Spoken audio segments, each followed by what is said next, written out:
our 2025 San Diego Supercross predictions. And thank you guys so much for all the love on the recent videos. And if you guys enjoy this stuff, make sure you guys hit that like and sub button. We are on the road to 30,000 subs. All right, Doc, what is going to be your boldest prediction for San Diego? For 250s, we're going to go, I don't really think this is bold. Again, but Cole Davies second. That's my prediction. I'm gonna go. Podium seemed too broad because it almost seems kind of guaranteed in my opinion, but we're gonna go second.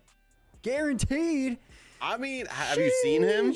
I do, dude. I just made a TikTok and Instagram saying that, yeah, he's guaranteed top 5 guy. Like, I actually agree with that. But guaranteed second place? Here's the thing. They were both buried, him and Hayden, right? Like, I mean, last. Hayden got back to 5th, which was incredible. Cole got back to 8th. Hayden would have got to 8th. Everyone would have been really excited about Hayden's ride back, and nobody even mentioned Cole. I think it was an insane ride back. If he doesn't go down there, I think he podiums. I think he's going to learn from that. I don't know. He's ripping on bikes too. So that's kind of crazy that you did a bold prediction on Cole Davies, because I did a bold prediction on Cole Davies, bro. But I didn't go like crazy bold. I went finishes top 4. I think he's a top 5 guy. After watching him, like his practices on TikTok, IG, all those reels, and then actually seeing it firsthand and qualifying at Supercross, like he is the freaking real deal. Like he is going to be so freaking good. And the craziest part, he's just a rookie, man. He looks like a vet out there sometimes, man. So I don't know if that's a pretty bold one, getting top 2. I think mine's somewhat bold, but not like extraordinary, but I definitely have to show Cole some love. So I talked to him this week. We were playing bikes and he seemed very calm, cool, and collected, you know. And I even asked him like, how was your heat race when you got passed by, Deegan? And he felt like he was right there. It's not like Deegan ran away from him, and he felt really comfortable in that situation. Acknowledged, obviously, he made the mistake. I don't know. I was just surprised. It wasn't like he was super overwhelmed by A1 and, man, it was insane. It was amazing. And like, it was just, he did say that going into San Diego, he's never been to the city, San Diego, or the stadium. So that'll be all new for him. But I don't know. He just seemed cool and collected. And I think that's going to be huge moving forward. If you go back and rewatch the start of the main event, he actually almost pulled a whole shot. Like you just went a little bit too far. So if he can replicate that and not like go out wide and just actually get out into like a top 4 start, bro, he's going to be ripping. So he told me the reason he overshot the corner was because the boy Juju was pushing on him. He said that his front tire was he just couldn't turn. And so Juju pushed him in the tough longs. But I don't know. Hey, Rubbin's racing. Rubbin's he wasn't complaining or anything. Nah. He just said that like, I just couldn't turn because Juju was right there. But that's awesome. We got some insight on that. That's pretty freaking sick. Okay, going to the 450 class. After watching that whole entire main event, there's one rider that stuck out to me, and that was Justin Hill. And so for my bold prediction, I have Justin Hill finishing higher than Barsha in the main event. So Barsha got 6th last week. Hill got 8th, but I think this upcoming week, I think Hill is going to outpace Barsha. I think that flips. I think it flips, and I think Hill's going to have a better race. So that's my bold prediction for the 450 class. You can see it, but it's hard to say that it will happen, right? So it's like, it's a bold one because you wouldn't necessarily think that Barsha would get beat by Hill in the essence of that. Yeah. Right? Barsha also looks pretty good. Yeah. So like dude, imagine they just go 6-7 and Barsha just finished 7th. I'll still be right. So like, I'm gonna go with AP gets a top 5. Now, it's better than a 9th. He was buried and got a 9th. I talked to him this week. He said that he got some settings figured out and he was feeling real good.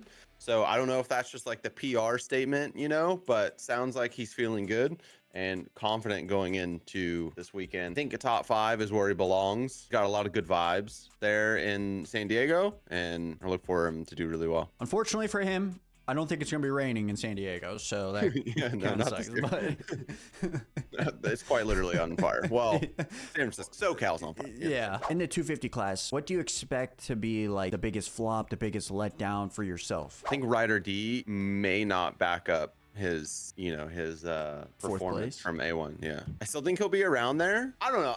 Ryder D, I feel like could be winning too. Like he's based off his AMS career.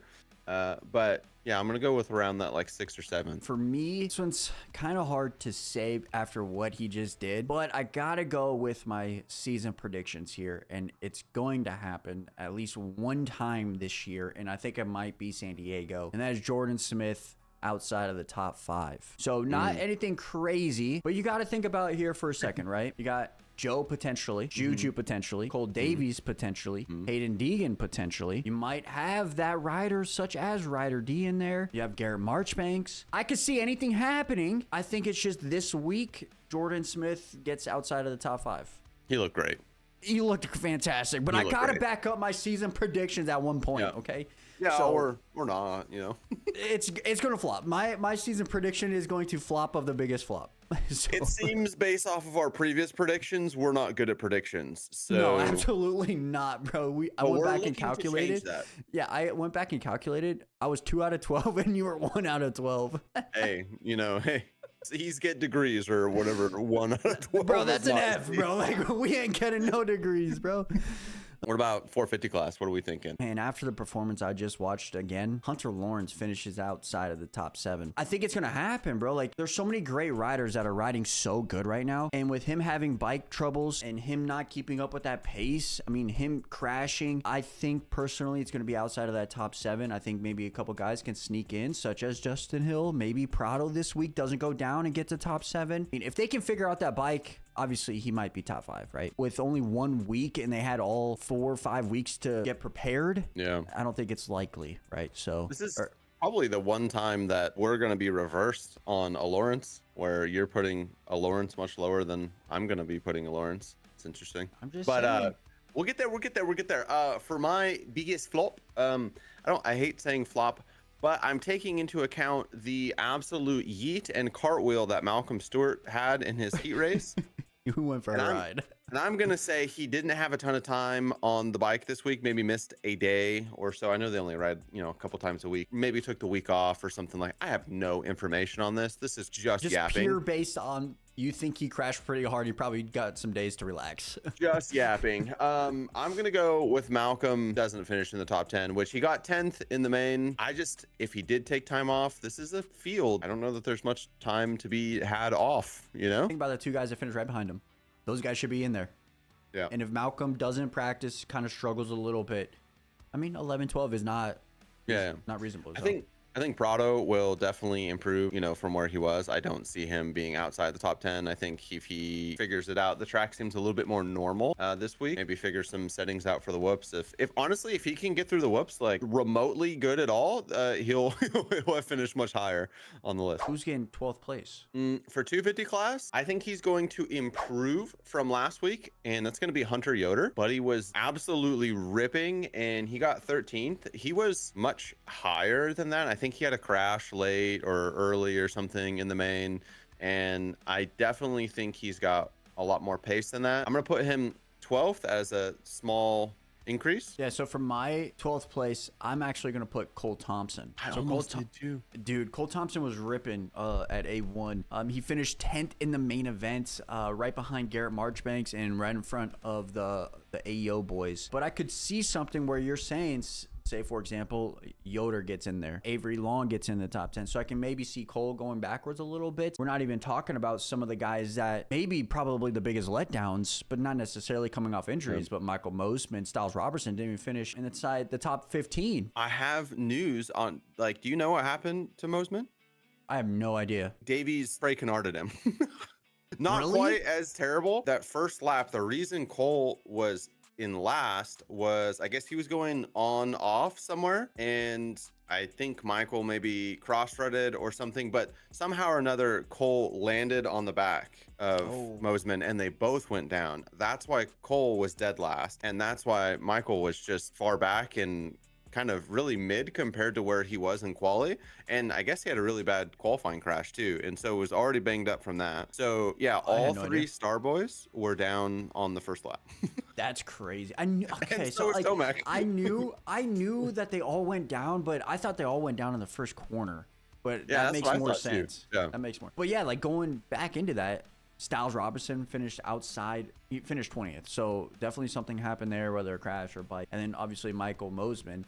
So those guys are going to move up significantly, right? So Yeah. I could see Cole Thompson getting a 12th, Hunter Yoder getting a 12th. Like I can actually see that. So Yeah, that makes sense. But what about 450? Because like if you're putting Malcolm outside of top 10, who's going to get 12th in the 450 then? I'm going with, again, someone, they just happened to both get 13th, and I'm going to put them, they're both going to improve, of Shane again. Put Shane last week for 12. I think, if you watch their vlog, they're figuring things out and just kind of going to be slowly improving. They don't have, that team doesn't have a ton of data on the 450. It seems like, it was mostly a 250 team, and Shane came on that team really, really late. I'm going to kind of assume that that's going to be a slow build, but Shane looks like, he himself looks really good. Hoping and thinking that they're just going to slowly start chipping away and moving up the leaderboard there. As I was watching like the main event, obviously Jet was behind him for a couple laps, I want to say, and it was very, not necessarily strange, but Jet normally gets by like Shane pretty quick, but Shane was ripping. So obviously it's hard to pass on A1, but Shane was also ripping. So I'm gonna put Joey Savacci gets 12th for this week. So I personally think that he can definitely do it. Last week he went down with Benny Bloss. I definitely see Joey getting some redemption at San Diego and getting into that top 15. Joey is definitely capable of even getting like top 8s, man. So I'm going to put Joey as a little bounce back ride for 12th. Yeah, that seems fair. For next week, we'll change up the placing because I totally forgot to change up the placings for this week. It's fine. We forgot to do that. It's fine. Yeah, okay, fine. so next up, we have our podium predictions brought to you by Fast Moto Club. If you don't know what Fast Moto Club is, it is your new go-to website for everything fantasy, supercross, and motocross. This sounds interesting to you. Make sure you go down in the description and join the DNX League. And a huge shout out to Fast Moto Club for sponsoring the DNX show for the entirety of the Supercross season. Now, let's jump back into our predictions. who's going to get podium for the 250 class? 250 class. We're going Juju, P3. We're going Cole Davies, and we're going Deegan. I mean, you had Cole Davies in second place originally. Yeah, so we're keeping Juju on the podium the whole season. the whole season. I'm pretty confident 2, Juju's gonna be on the every podium time. the whole season. So I've basically, the only thing I'm learning here is second place, because I've got Deegan gonna win the rest of the races, and Juju's gonna get at least second or third. So okay, so for mine, I went Juju, Joe, and Deegan. I have Cole finishing top 4, so right there at 4th. Right? Still with my bold prediction, but I think it's hard to bet against, obviously, Deegan. I think even with the crash, it's still hard to bet against him winning the race. But Joe and Juju, those guys stand it out like the most between everybody. So I can possibly see Juju getting into second and then Joe finishing third, something like that, right? But I'm going to go Juju, Joe, Deegan for the podium. I think that's pretty solid and probably going to happen, low-key. What do you have for the 450 class? this is going to be the biggest surprise of 2025 other than Trump winning. It's going to be Hunter Lawrence in third. Yep. Originally my bold prediction was Jet outside the top 5, which is still another one of my bold predictions that I'll just throw in there as extras if you've made it this far in the video. I do think Hunter, if they do figure anything else out on the bike, I don't know, Hunter has way less pressure on him and kind of, just can ride, where, and especially now, if my prediction at the beginning of the season was Jet's gonna flop under pressure, now there's even more pressure on him, because now everyone's looking at like, hey, well, you were super duper mid, are you going to rebound? And we expect you to rebound. You're gonna win next week, right? And so I feel like he's probably even like, I'm gonna win next week, right? So I don't know how I feel about that, but we'll go with Hunter for third, our Sexton second, and then Tomic's gonna win. I mean, I kind of agree with the Hunter pick. I think he has way less pressure than Jet.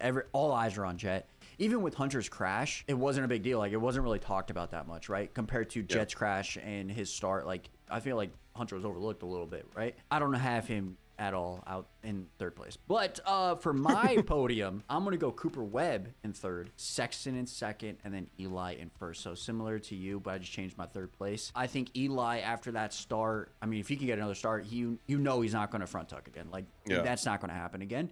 And if Chase, based off his starts in the heat race in the main event, if he can go toe-to-toe with Eli, that's going to be epic. And I think Cooper Webb kind of sneaks in there and get a third place, right? That's kind of what I'm feeling. I originally had Cooper Webb for third, but Cooper Webb Webb is like the slowest burn ever, right? Where he just is there constantly. I think it's a little too early for him to start, podiums. I have him probably fourth. I mean, I could definitely see him getting on the podium, but I think he does just another little sneaky fourth, just another little sneaky one.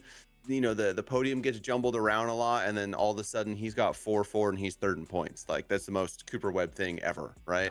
Yeah, I wouldn't be surprised if he was on the podium, but I kind of just think it's a little early for him to be that flashy, All right, so with all that being said, let us know your guys' podium in the comment section below, and make sure you guys hit that like and sub button. We'll be doing a watch party for San Diego on Saturday, so make sure you guys stay tuned and watch that with us. And yeah, make sure you guys hit that like and sub button. We're on the road to 30K. Much love. We're out. Peace.